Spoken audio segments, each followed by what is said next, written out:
ICTV ನೋಡ್ತಾ ಇದ್ದೆ ಮನೇಲಿ. ನೋಡಿದಾಗ ಲತಾ ಶೇಖರ್ ಮೇಡಮ್ರು ನೋಡಿದೆ. ಈ ಥರ ಔಷಧಿ ಕೊಡ್ತೀನಿ, ಯೋಗದ ಮುದ್ರೆಗಳು ಅದೆಲ್ಲ ಕೇಳಿಕೊಂಡು ಬಂದೆ ನಾನಿಲ್ಲಿ.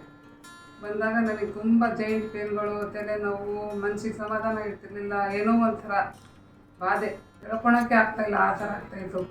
ನನಗೇನು ಆಗ್ತೈತಿ ಏನಂತ ಗೊತ್ತಾಗ್ತಾಯಿಲ್ಲ, ಆ ಥರ ಆಗ್ತಾಯಿತ್ತು. ಹಾಸ್ಪಿಟ್ಲಿಗೆಲ್ಲ ತೋರಿಸಿದ್ರು, ಏನೂ ನನಗೆ ಕಮ್ಮಿನೇ ಆಗ್ತಾಯಿರಲಿಲ್ಲ. ಇಲ್ಲಿ ಬಂದು 15 ದಿವಸ ಅವ್ರು ಕೊಟ್ಟಿದ್ದು ಔಷಧಿಗಳು, ಇಲ್ಲಿ ಬಂದು ನಾವು ಅವ್ರ ಜೊತೆ ಮಾತಾಡಿದ್ದು ಒಂಥರ ಖುಷಿ ಆಯಿತು ನಮಗೆ. ಎಷ್ಟೋ ನನಗೆ ಮೇಲಾಗಿದೆ, ಇವಾಗ ಖುಷಿಯಾಗಿದ್ದೀನಿ. ಏನೋ ಈ ಥರ ಇಂಟ್ರೆಸ್ಟ್ ಇದೆ, ಇವಾಗ ಚೆನ್ನಾಗಿದ್ದೀನಿ ನಾನು ಅನ್ನೋದು. ನನಗೇನು ಬೇಡಪ್ಪ ಜೀವನದಲ್ಲಿ, ಆ ಥರ ಫೀಲಿಂಗ್ ಬರೋದು ನನಗೆ, ಏನು ಬೇಡ ಅಂತ. ಇವಾಗೆಲ್ಲ ಚೆನ್ನಾಗಿದ್ದೀನಿ ನಾನು. ಇಲ್ಲಿ ಬಂದ ಮೇಲೆ 15 ದಿವಸ ಆಗಿದೆ ಅಷ್ಟೇ ತೊಗೊಂಡಿರೋದು ಮೆಡಿಸಿನು, ತುಂಬ ಚೆನ್ನಾಗಾಗಿದೆ.